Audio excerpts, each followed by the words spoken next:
Hey there, Sam. Hey, Bev.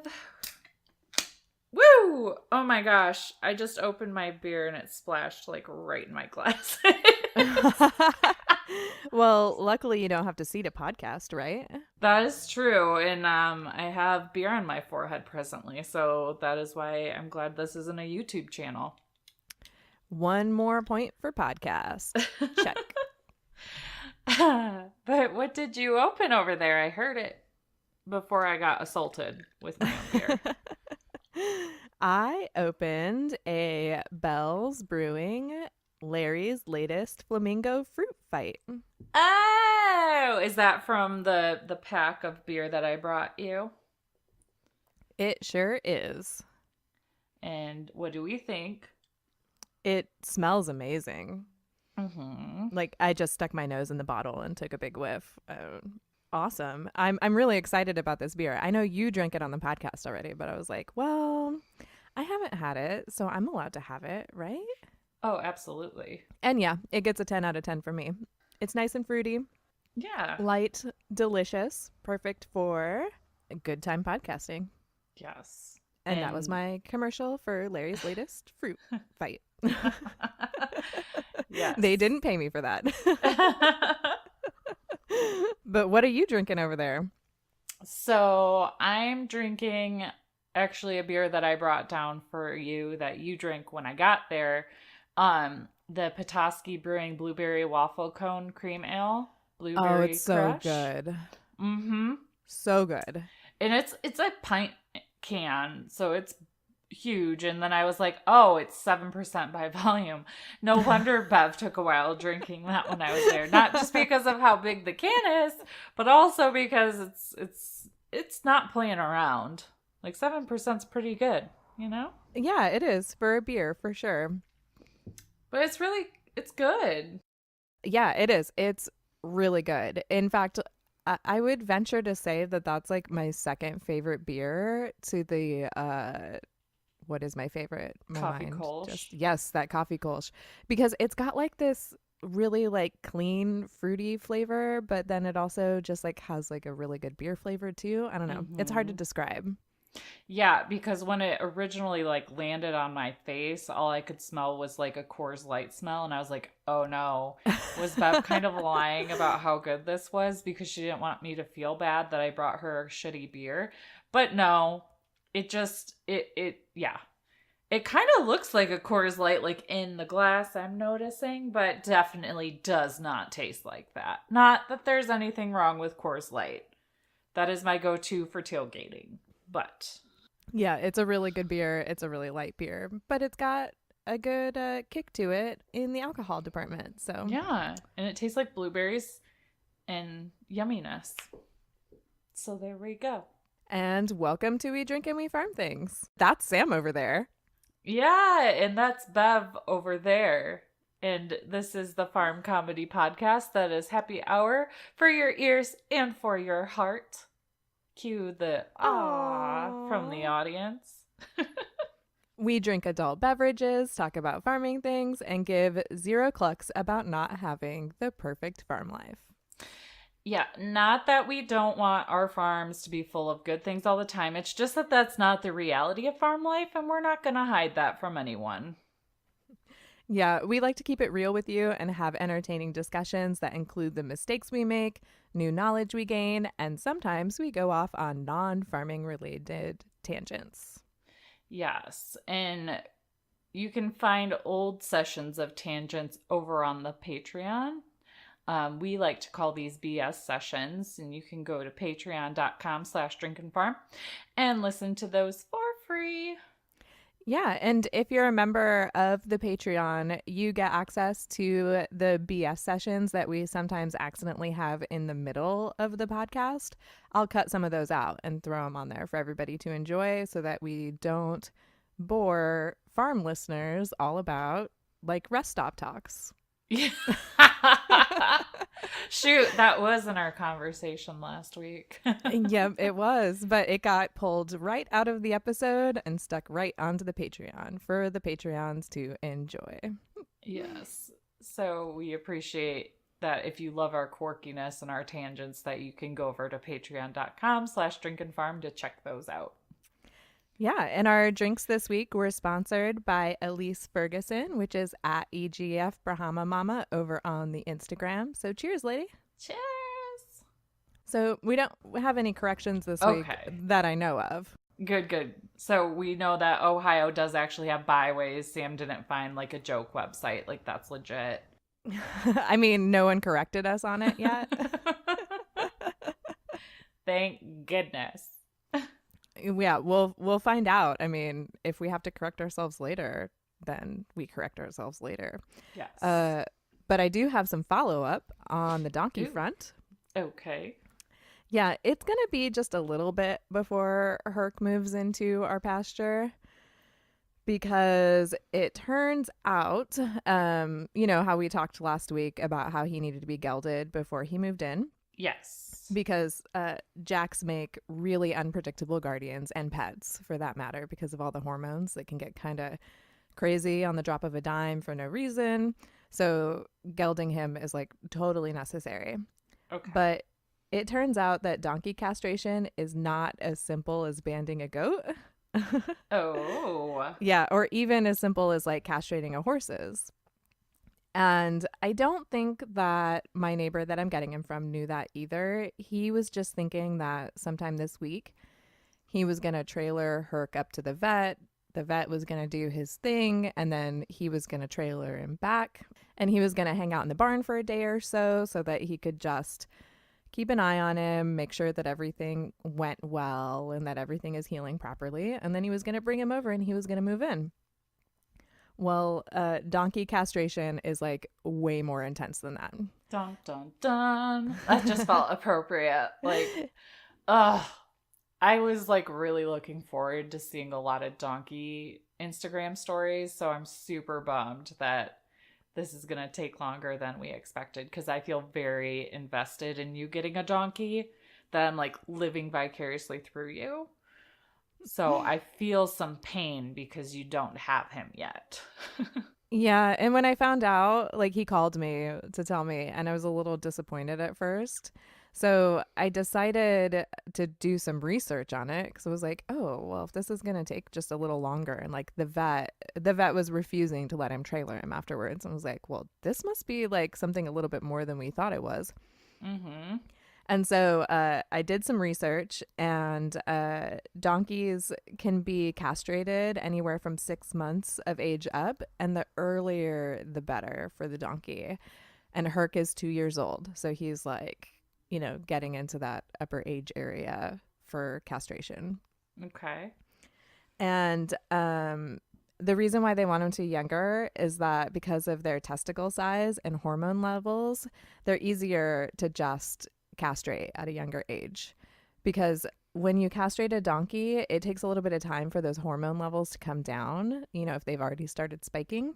Mm-hmm. So it's not a guarantee that they'll have like gelding behavior right away after castration, the older they are. Okay. And also, you know, when they're a little bigger, they're harder to handle. Even though he's a mini, like, I'll take a picture of me with him the next time I see him. He's still like a pretty good sized animal. Like, I can't like pick him up or anything. Could you imagine if you tried to do like donkey CrossFit with him? Donkey CrossFit. Oh my gosh. I think that would have to be like a couples CrossFit. So you and Jared would both have to try to pick him up at the same time. Oh, you know, if he has like a really good temperament, we're totally going to set up the GoPro and do that, because that would be hilarious. This donkey's going to be like, what is my life now? He's going to be simultaneously the most spoiled donkey and the most confused donkey ever. Ugh, poor guy. Yeah. And castration is riskier with donkeys than it is with horses, because they have a lot of blood vessels going to their testicles. I'm going to say the word testicles a lot just to warn you. That's totally okay. At least you're not saying like donkey balls. I'm going to use the correct scientific terms over here, because I'm an adult and I'm super mature. Yeah. Like, okay. I didn't text you a photo of hot balls or anything the other day. Oh, no, what were they? Hot nuts. That's right.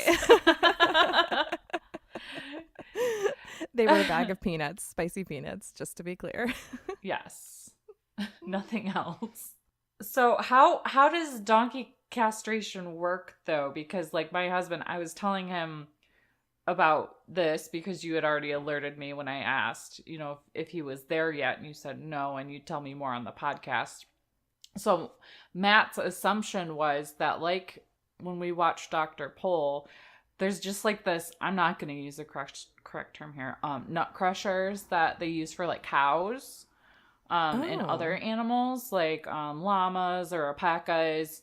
I'm wondering if it's because they do it when they're so young, maybe, that they can maybe get away with doing it a different way. But I'm guessing because you're talking a lot about like all the veins, the vascular system of the testicles, that it's a little more complicated than just like crushing their balls or banding them. Yeah, like what happens is because they have so many arteries right in that region, when they cut in there and remove them, the vet has to be extra careful that they don't cut a main artery because they can Okay. bleed to death if like the wrong artery gets cut across. Oh, And oh yeah, my I know. God. Right. It just like gives me the chills even thinking about it.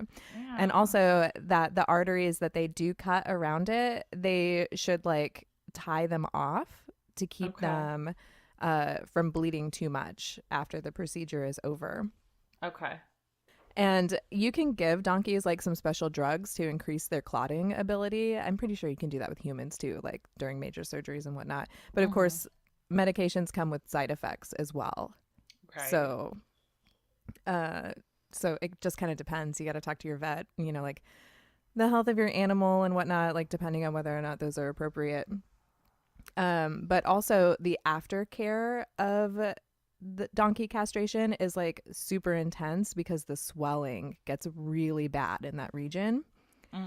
So you have to do things like make sure that they'll walk and exercise, because if you let them stand still too long, then the blood doesn't get flowing through the area, which like helps flush the area out and helps Okay. promote like new tissue generation and healing. Just like when you have a procedure done as a person, you don't want to just sit still all the time. Like you need to Right. start moving so that your body knows like, hey, I'm okay, I'm not dying. I'll be better Yes. eventually. Yes. And also, they need to be like sprayed down with a cold hose if the swelling is really bad, because the Mm-hmm. swelling can get like so big that it can actually like hinder them from doing anything. Oh, wow. And it can take several weeks for them to heal from it. So I think this timeline kind of depends, but everything that I found sort of indicated that it wasn't like a, cut, remove, tie off, suture, and then they're back to normal in like a day or two. It's like a serious, it's like recovering from serious surgery, Okay. which is kind of a bummer. Yeah, yeah, but it'll be better in the long run, right? For probably him and for you guys, and hopefully it just, has a speedier recovery than it is expected, and you can, bring him home soon because we all need to see lots of pictures. Well, on the bright side, we should be seeing some more pictures of him because I did talk to my neighbor and he said that I can come and visit him as much as I like between now and when he has his surgery, because I'm hoping that I can build a relationship with him so that I can help like with the surgery and the recovery, because the vet has to do it on site. So I'm like, Right. well, if he's got to do it there, I might as well get to be a part of it. Mm-hmm. And I don't want to be like, I'm a stranger to him right now. So Right. if we don't build up a relationship first, like my presence will just cause more stress to him. But if I Mm-hmm. can go give him some snacks and pet him and sort of like get him used to me, like touching him and touching his face and being around him, then I can help walk him while he's recovering. I can come give him snacks. I can come help, I can be of help during his surgery. Whereas, like, if I'm a stranger, I'll just stress him out even more. Right. So it'll be kind of a good thing that, this is going to be a little longer. Because then also when he moves in, like, I'll already be his friend. So it won't be such a big deal. Because it is going to be a big change to him. Like, he's hanging out with cows on a giant pasture in the place where he's been his whole life. And then he's suddenly going to get his balls chopped off and get moved into a pasture full of goats surrounded by people he doesn't know. Yes. I mean, when you put it that way, it sounds kind of traumatizing. Just a little, So, yeah, so it'll be a little while before my Instagram pictures or my Instagram feed is covered in donkey, but I thought I should share that just because I had no idea. Like when I was talking Right. about it last week, I was like, there's going to be a donkey in my pasture in a week. It's going to be all good. And then it was like, Pump whoa, the this is like way brakes. more. Right. Right. Because, like, if you've never had experience with this before, you're just going to have no reference point of what any of this is. So I think it's really cool that we're learning more. It's just not cool that he's got to wait. Yeah. We got to wait for Herc to come live with Beth. But hey, I feel like your dreams of getting a donkey are still happening like way faster than you ever imagined. Oh yeah, for sure. Absolutely. So I'm still excited. I'm still pumped. It's no big deal to me. Like it'll be here. I'm sort of like on this path where I'm just like things are gonna happen when they happen. And like Mm-hmm. I still gotta do some work to get them to actually be there. Like I can't just sit around here and dream about things and have them happen. But Oh, right. like now that I've done the thing that I needed to do to make it happen, I'm just gonna like let nature take its course, I guess, for lack of a better word. Like it is what it is. I'm Mm-hmm. not gonna rush him over here. Because my husband actually did say, he was like, oh, well, hey, we have a barn stall. Why don't we just move him in and he can do the surgery here? And then I told him what the recovery process was. And he's like, oh, yeah, let's let him stay there for that. So I'm like, Yeah. what are we going to do if something goes wrong? We don't know anything about donkeys. Like, he's best off being with his owner that he's had for a while that's experienced with, or at least semi experienced with donkeys. Right. And then we'll take over and, you know, come in. He'll come here when it's the right time Right. for him and for us. So, but we have some more fun spring things to talk about because, like, 'tis the season for spring, right? Yeah. I feel like aside from this weekend, I don't know what it's like in Ohio other than also thunderstormy, which is why we decided to record on a Saturday. But it was like in the mid like 50s and 60s a lot this week, and this weekend's kind of the exception. Like today is like cold and crappy, but I saw some little weed flower things starting to sprout here in Michigan this week, which is super exciting. So I think it's, spring is officially sprung. And, that the roosters are getting a little feistier with me. The baby goats are actually enjoying being outside because it's warmer. And I've seen a lot of duck dick on my farm the past few days to indicate that they are like raring to go. It is time to reproduce and make those babies for Easter. Yay for corkscrew duck dicks. Oh my gosh, but yesterday I found out one of the Muscovies that I thought was a female is in fact a male because I saw the Oh, dick yesterday. And I well, was yelling like, "No!" your neighbors are like, what's going on over there? I'm like, oh my god, I'm seeing so much. Oh my god, there's the duck dick. And then like I'm trying to get them back into their duck house. And lately it's been a little trickier because they're all a little more Twitter pated and they like running around outside. And they're like, so I like kick him off of one of the girls trying to like get him to stop because sometimes they try to have like a three-way situation, Yeah. which is really weird. But and then he's like, running away and its dick is dragging across the lawn, and it's just kind of disturbing. But Total side tangent really quick though. Somebody needs to get what is it? A flock of ducks? Are they considered a flock? Is that the right word? I think so. Okay. Somebody needs to get a flock of male ducks and they need to all be named pasta names. So like one can be rotini and one can be spaghetti and one can be fettuccine and one can And be cavatappi and yeah. penne. Just because they look like corkscrew noodles. Oh my gosh. But anyways, I've also decided, well, I decided like on the fly last Sunday that I would start to intentionally this time breed my rabbits. So I thought it would be fun to talk today about rabbit breeding and tips and what to expect um, in case you ever want to get into doing anything with rabbits. Like, obviously, my rabbits are pets, so I sell them as pets. And they're all either, well, one of them is a New Zealand California mix, which is considered a meat rabbit. And then the rest of them are like either full Polish rabbits or they're a mix of Polish and the New Zealand and California. So they're pretty small aside from Pino, like he is a beast.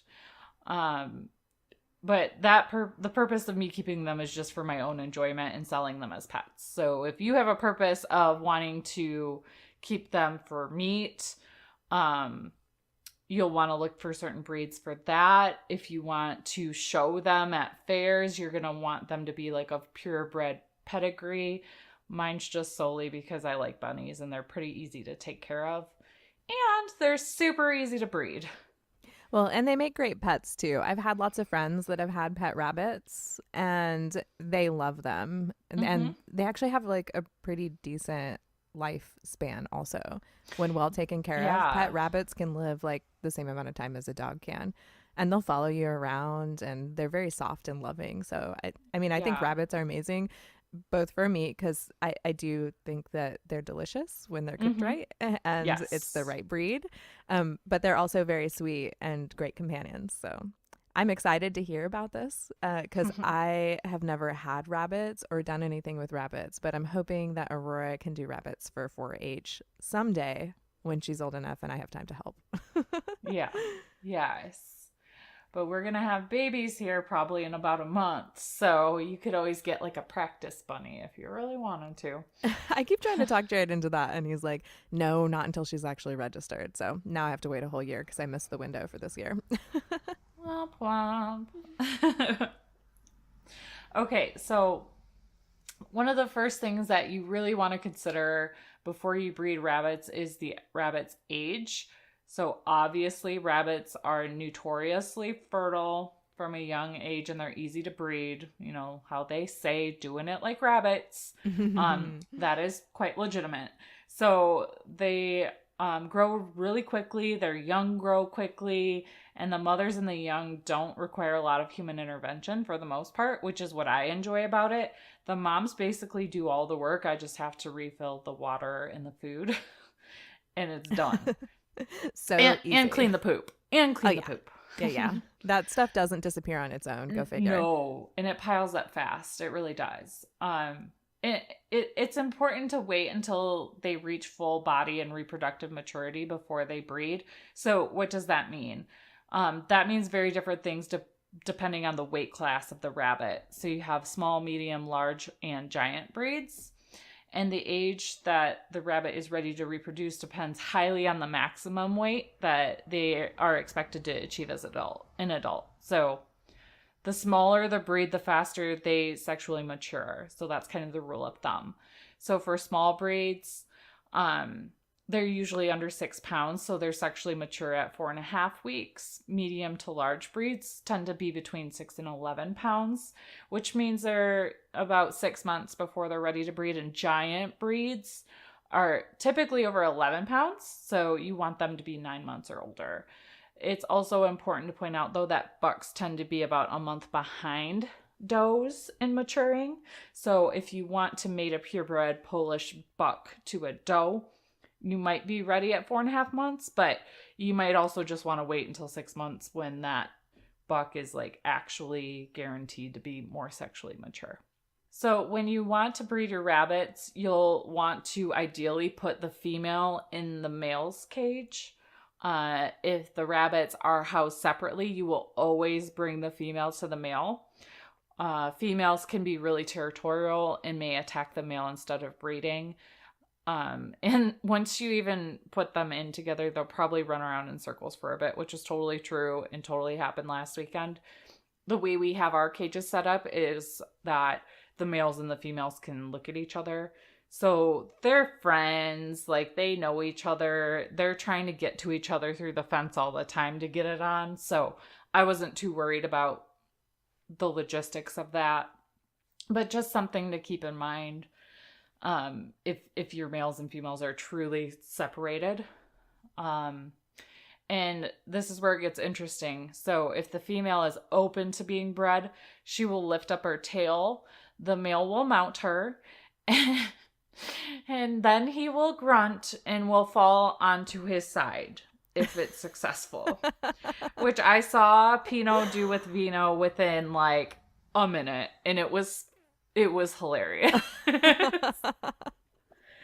There are so many jokes that could be said. So I many jokes, know. But I won't go there. The other thing that was super funny though was like as soon as it was done, she like ran into the or I guess hopped into the hutch area, probably to just hide and recover and take a nap.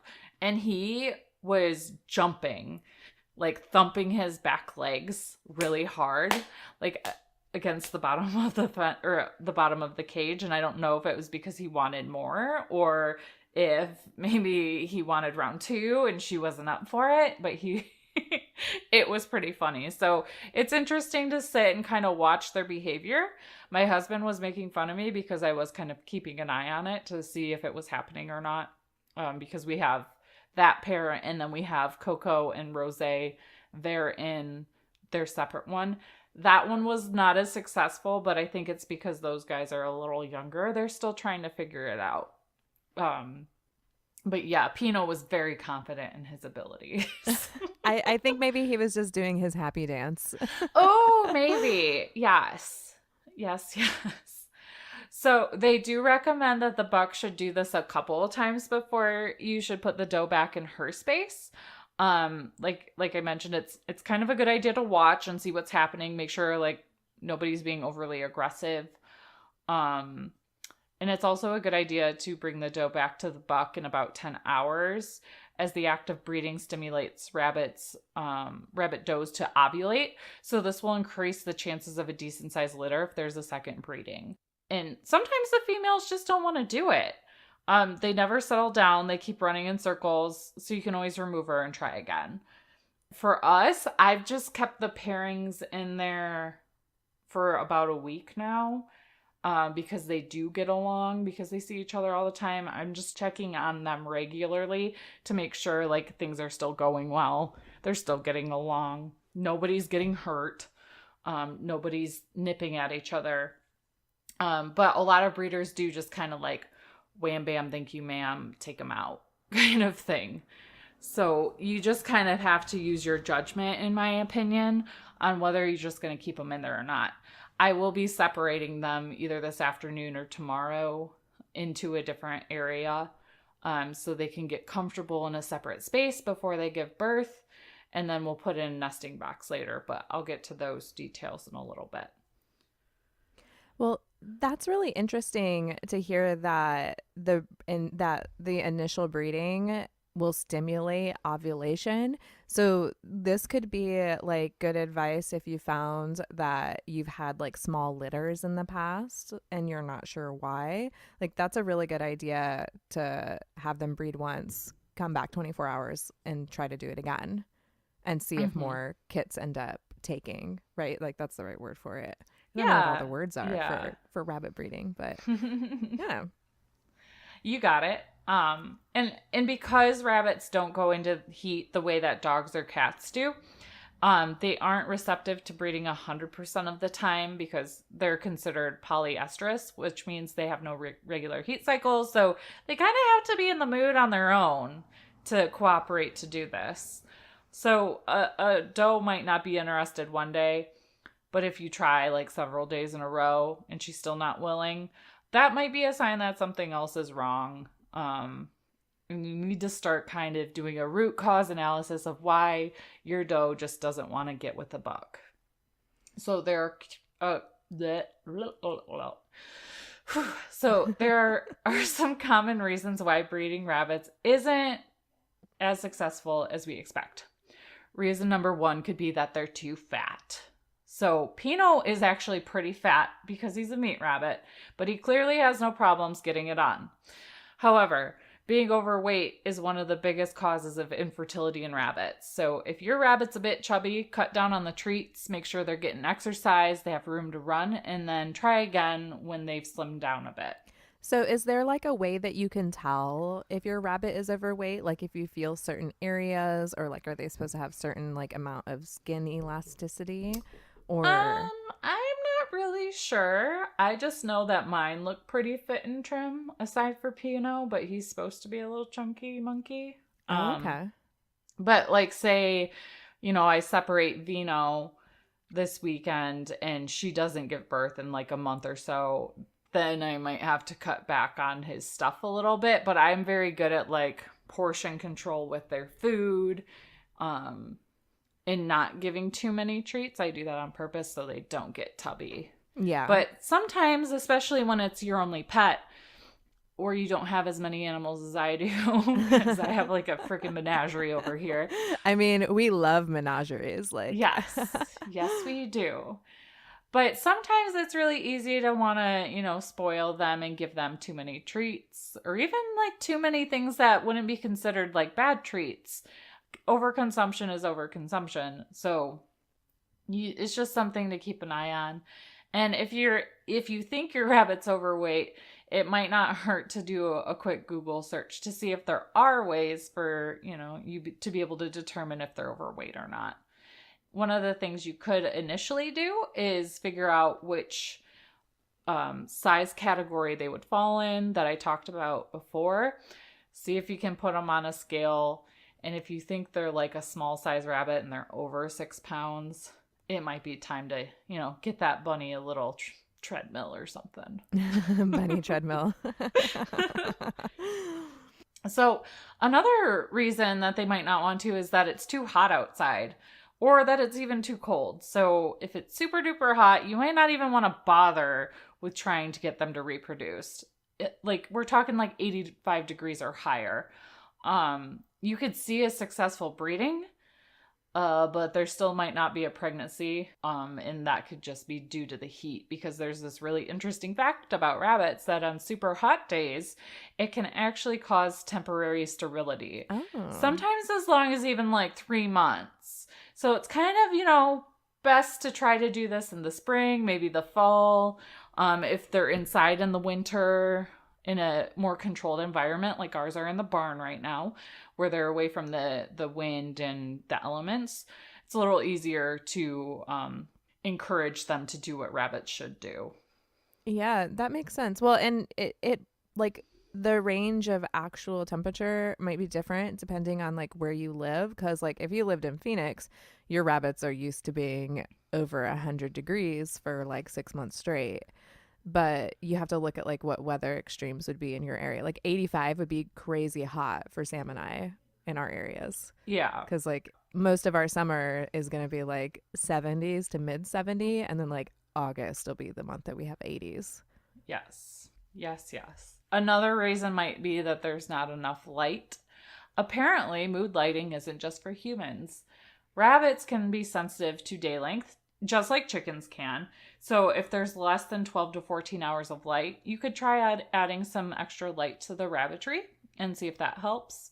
And then one of the other reasons could be that this is just the first doe. This is like the doe's first rodeo, or it's been a long time between litters. So first time does don't always know what they're supposed to do. Once they've been successfully bred, they do tend to be eager to breed again. And sometimes it can actually hurt you to have very large spacings between litters, but you want to make sure that you give the doe time to recover after the initial litter. Some breeders do breeding that might be considered a little more aggressive, so 60 days after the last litter, but 90 seems like the happy window if this is something that you're going to want to do on a regular basis. It makes total sense. Then their body has time to recover and regenerate all of those tissues and things. And, pregnancy is a bitch on your body, whether you're a rabbit or a person. Yeah, it'll be really interesting to see if for some reason this didn't take for these girls, because this is going to be Coco's first pregnancy. Not Coco's. This is going to be Rosé's first pregnancy, but it's going to be Bino's fourth. But she gave birth to her last litter in July. So it'll be interesting to see how this goes. I'm feeling pretty confident, though, that she's still got the hang of it and everything's going to be just fine. How are grubblies from Grubbly Farms superior to mealworms? Oh, let us count the ways. Traditional mealworms are actually darkling beetle larvae, and while it may bring all the hens to the yard, Grubbly's black soldier fly grubs have far superior nutritional benefits. Grubblies have 50 times more calcium than mealworms, and the calcium to phosphorus ratio is 3-1, while mealworms is only 2-1. That means that your hens and roos are absorbing all the nutritional goodies and not just passing it through their system, turning it into expensive fertilizer. That's right. And black soldier fly grubs are officially approved for chicken feed by the FDA, and mealworms are not. Also, grubblies are born, bred, and regulated in the good old USA, which has much stricter food safety laws than China, where most mealworms come from. So give your flock a treat you can feel good about, Grubblies, and go to grubblyfarms.com and use code FARM15 at checkout to get 15% off your order or your first subscription run. So, your rabbits have mated. Now what? If you've successfully witnessed your rabbits breeding, now the thing to do is get ready for babies and play the waiting game of, is my rabbit pregnant? Yeah, because you can't make rabbits pee on a stick, can you? No, not that I know of. An ultrasound seems kind of extreme for a pet rabbit, but you do you if that's how you want to find out. That's fine. Yeah. I mean, if I had one for the goats, I'd give it a try on the rabbits. But yeah, I can imagine buying one just for rabbits. Yeah. But a few ways that you might be able to tell that a rabbit is pregnant. Number one would be mood changes. This really doesn't tell you much because if you're, bunny is kind of a bitch anyways, maybe her being moody and grouchy isn't out of the ordinary. But if she's generally sweet and acting kind of funny, well, she could be pregnant. Maybe. Another way to tell is palpitation, which can be a little tricky to master. But there are tutorials on YouTube. So if you throw in rabbit palpitation into YouTube, I'm sure you'll find tutorials of watching people how they do this. But essentially around day 10 and 12, after being bred, you should be able to feel small marble-sized bumps along the side of your doe's tummy if she is pregnant. You just want to be very careful if you're trying to do this because you don't want to upset the doe, hurt her in any way. So I'll try to do this, but I'm not sure that I've ever felt confident in palpitating Vino anytime she's been pregnant. Yeah, it sounds like it would be kind of tricky. Because you can also, when you're palpitating, you might mistake small marble-sized bumps for babies when it's actually fecal matter. Mm-hmm. So you kind of have to train your fingers. Same way as looking at a goat's ligaments. You have to train your fingers to know what to feel for. Same thing for this. So it just takes practice. Another thing you can do is what they call test breeding. So sometimes sometimes rabbits have a false pregnancy where they act like they're pregnant, but they're not actually pregnant. So they just want the attention. Maybe you can try putting the rabbit in with the buck because many won't be receptive to the buck if they're pregnant. But you want to do this after day 17 because if they're faking their pregnancy, they can pretend like they're not interested in the buck before day 17. So if she's not pregnant, she'll want to rebreed after day 17. If she is pregnant, she will have no interest. She will be like, get off me, bro. I don't want this. This pregnancy kind of testing is a little controversial. Some breeders do this, some don't because they have fear of causing a miscarriage if she is pregnant. Also, rabbits have 2 horns in their uterus, so it's possible that she could be pregnant on one side and then become pregnant on the other side after test breeding, which If you listen back to episodes from like last July and August, I kept Coco in with Vino the whole time she was pregnant with his first babies. She got pregnant right after she gave birth with the second set. And I had no idea. Oh, that's right. I remember that. So that could have happened right before, or it could have happened right after she gave birth the first time. So just keep that in mind, that that's a risk. Might not be worth taking, especially if this is your first go around with this. The surest sign that I have found is nest building. So if it's after day 21 and your rabbit is nesting, she's probably pregnant. She'll be pulling tons and tons of fur to line the nest and running around with a mouthful of hay to use to build up her nest. So you can give her her nesting box that early, but make sure you clean it out if she poops in it.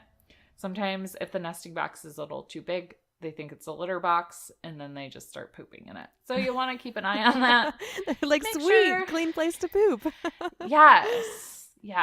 You'll want to clean it out before she gives birth so the babies can come out into the world in a clean environment. So once you do confirm that your rabbit is in fact pregnant, keep in mind that the gestation in rabbits is typically between 28 and 34 days. I found it's usually day 30, 31 when they arrive. Around day 26, you should place a nest box in the doe's cage. And like I said, you want to make sure it is just the right size, not too big, not too small. She needs to be able to turn around in it. We use wood nest boxes. There are also metal ones that you can get that are super easy to clean and sanitize. The idea of having these nest boxes is that it's a cozy den for the babies to stay warm and dry. And the doe will instinctively begin to pull fur from her chest and back to line the nest as she's preparing for her babies. You can help out by putting enough shavings in there and some fresh hay so she, doesn't feel like she has to do a ton of work all on her own. It's important that during these last few days that the doe have ample access to fresh hay and water, along with a regular pellet feed that you use. You also want to keep the environment free from unusual or sudden loud noises.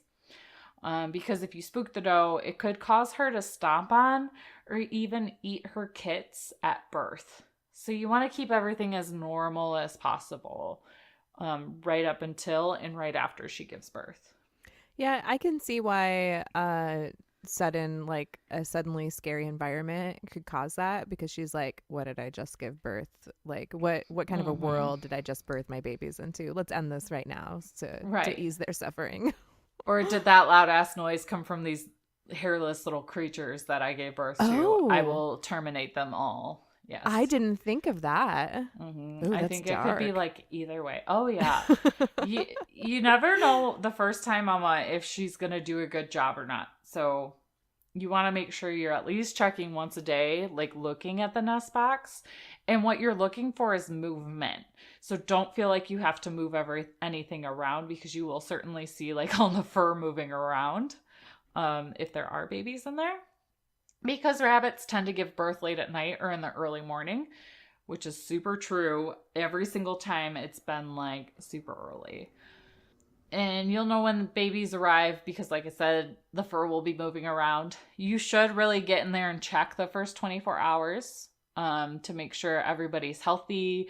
You want to remove any dead kits or remaining placenta immediately as soon as it's noticed and get rid of it, because that'll help keep everybody else healthy. And a sign of a successful, healthy delivery is little to no trace of blood and kits that appear clean, dry, and have round bellies. And it's important to note that they're very vulnerable when they're just born, because they are born naked, blind, and deaf. Like, holy shit, is that scary?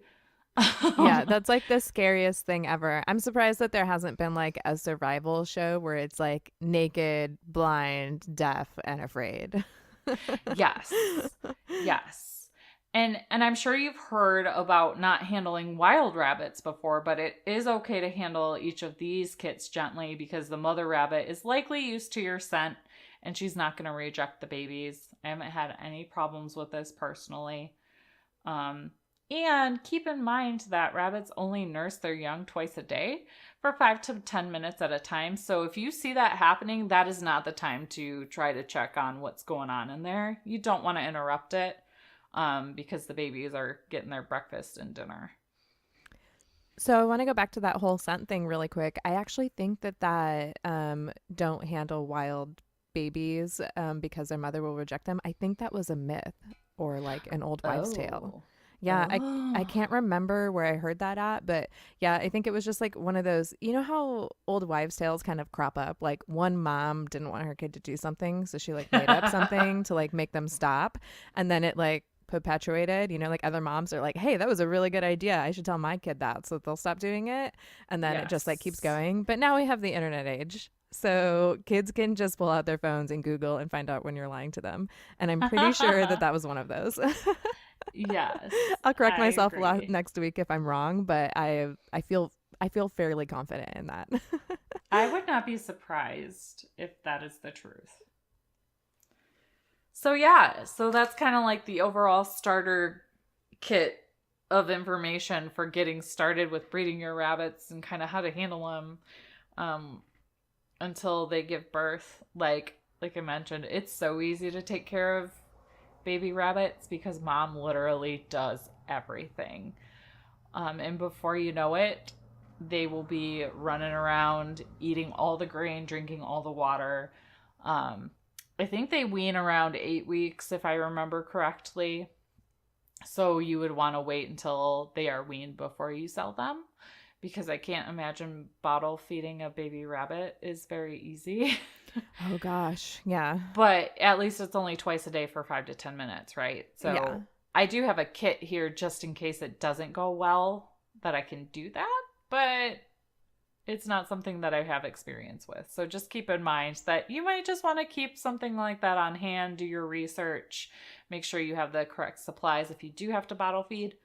Um, yeah, just something to keep in mind.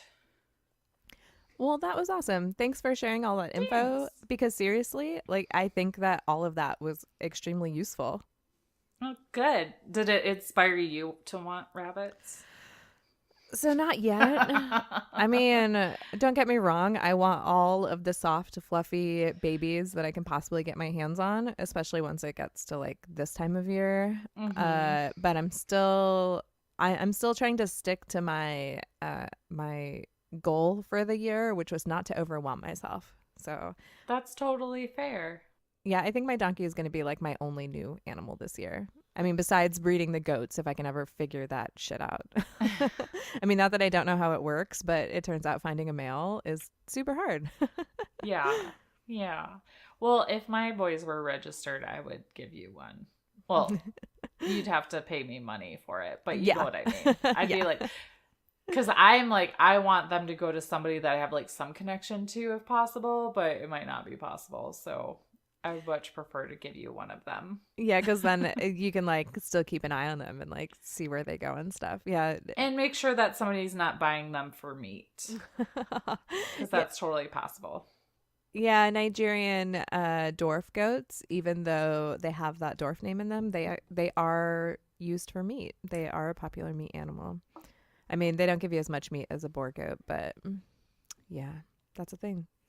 Well, we don't have any listener farm stories this week. So I'm going to tell you a super boring story about potatoes. I'm sure it's not boring. I'm actually kind of curious what it is because I saw your like very vague note in here. I was like, oh my gosh, I need to know what happened with the potatoes on the counter. Well, okay, so I'm going to like I'm gonna ease the.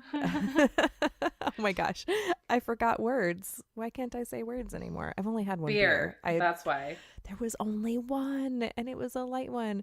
But no, I will ease the anticipation that you're feeling right now. So what happened is we currently have our own potato famine going on because I forgot to water them, so they died.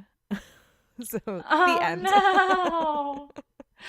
Oh no. And I feel guilty about laughing about using the words potato and famine together, but you know how this goes. This is our brand. Like, we laugh at inappropriate shit because that's how we deal with being uncomfortable. So, I get it. It's kind of funny. But I can't remember who it was. Somebody had mentioned how they plant their potatoes, and they're like, you don't have to go through all that trouble of cutting them apart, like cutting them so that there's just a couple eyes per a slice and like growing the roots and all that. She says when her potatoes sprout on the counter, she just throws them into the garden whole Oh my gosh. and like buries them into a mound. That's so easy. Yeah, stupid easy. So I have an army of potatoes that have sprouted on my counter because apparently I don't know how to store potatoes properly.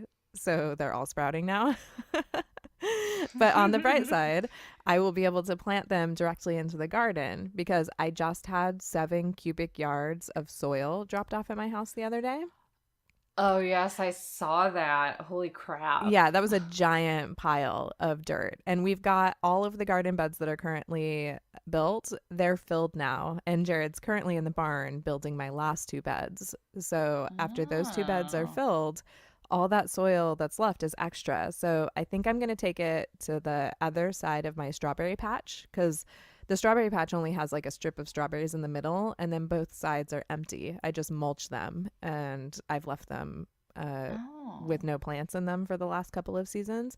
So I'm going to turn one side into the potato patch. So I'm going to go in there and just like dig up the dirt to kind of loosen it up a little bit because potatoes don't do well in really heavy, moist soil. They need drainage. There's that word moist. We Moist. said testicles and Moist. moist in the same And episode. ductic and polyestrous. Hey, polyestrous was a new word for me. I had never heard that word before. So we're learning things over here. We're drinking and learning things. We drink and we learn things. So the potatoes are just going to get put in there. I'm going to just build little mounds out of the extra dirt and we'll see what happens with them. I have a feeling they'll grow. So we'll see. Yeah. It's easier than slicing them and then forgetting to water them because that was super sad. I discovered them today and I was like, oops. Like, well, that's about par for the course. But all of my houseplants are alive so far still. Oh, So, and my good. seedlings. So I'm going to say losing the potatoes is okay. Like of all the things that I've done Yeah. this year, I'm not going to beat myself up over it. No, you're doing great.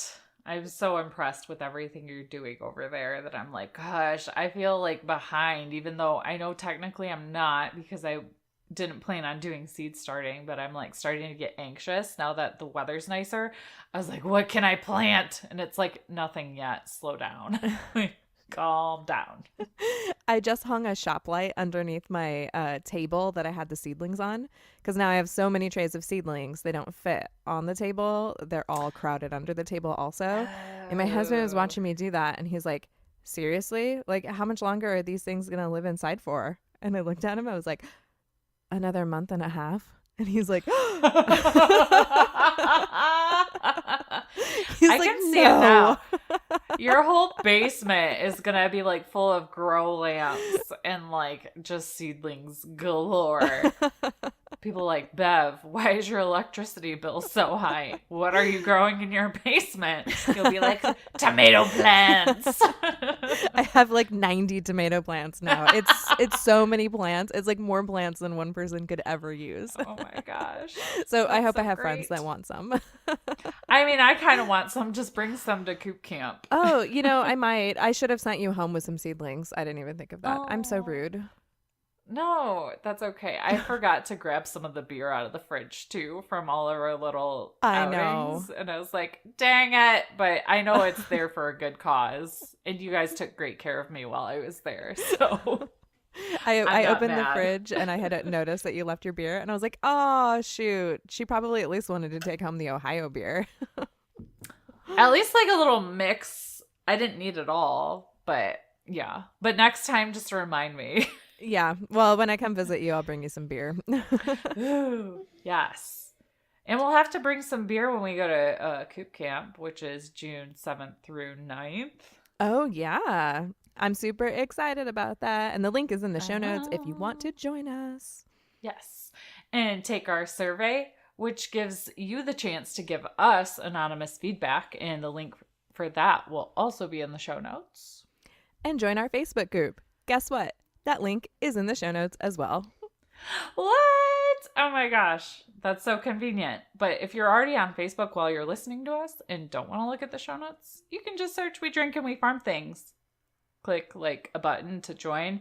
Answer all the questions because we have some people sitting in purgatory right now because they didn't answer all the questions. And then we let you in. So go do that. And we're super serious about that question thing. And another thing that we're serious about is you have to be 21 to join the group. And we have a super awesome human that told us the truth. And I messaged her and she told me when her 21st birthday was. And I added her on her 21st birthday.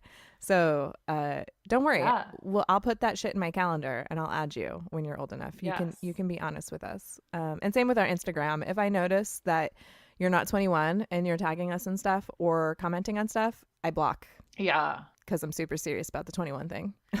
And it's not personal. It's just kind of like a cover your ass thing for us because there is actually like a lot of trouble you can get into if you're seen as advertising to minors. So not personal. Like you can like creep on us from afar if you must. We're not encouraging that, but don't blatantly tag us in things if you are not 21, please and thank you. Yep. Yeah, because we don't condone minors drinking.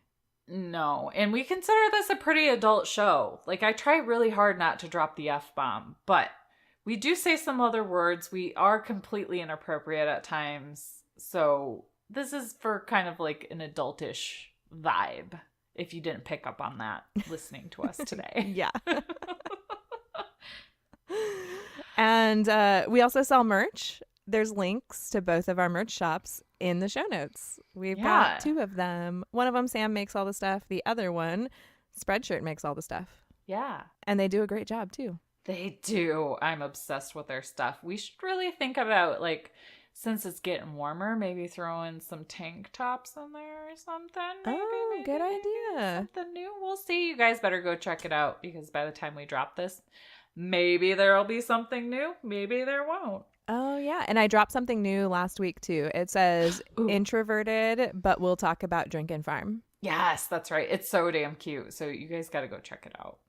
Also, we have a hashtag. If you are on Instagram and use hashtag Drink and Farm while you are drinking something you love and farming, safely, please. Like, no drinking and using an auger or anything. But we share those like every Tuesday and Thursday, and we'll probably start posting more in the stories too if you guys like really start using the hashtag. So this is your community. We want to share you with each other so you guys can get to know each other. What did we decide we were calling everyone? Well, so it's not everyone. It's just a nickname for the Patreon people and their Patreon peeps. Patreon peeps. We need like a general like Drink and Farm name, but nothing has come to mind yet. So maybe that calls for a bit of a contest or something. Oh, yeah. Let's think about that. We'll introduce something in the group. Yeah. Let's do that. Yeah. So make sure you join that group because we drop some exclusive stuff in there occasionally that we don't drop anywhere else. So yeah. And don't forget to send us your farm stories. If you have a story from your farm that you think fellow listeners could laugh at, learn from, or just warm their hearts, we want to hear it. So you can direct message us on Instagram or you can email it to us, drinkandfarm@gmail.com. Yeah. So thanks for listening, guys. This was fun. I'm glad I got to say so many inappropriate words today and you guys are still listening. I mean, it always makes my day to just like say things that I know I shouldn't. Yeah. Yes. So we're very good at it. So drink, farm, and give 0 clucks. Bye, guys. Bye.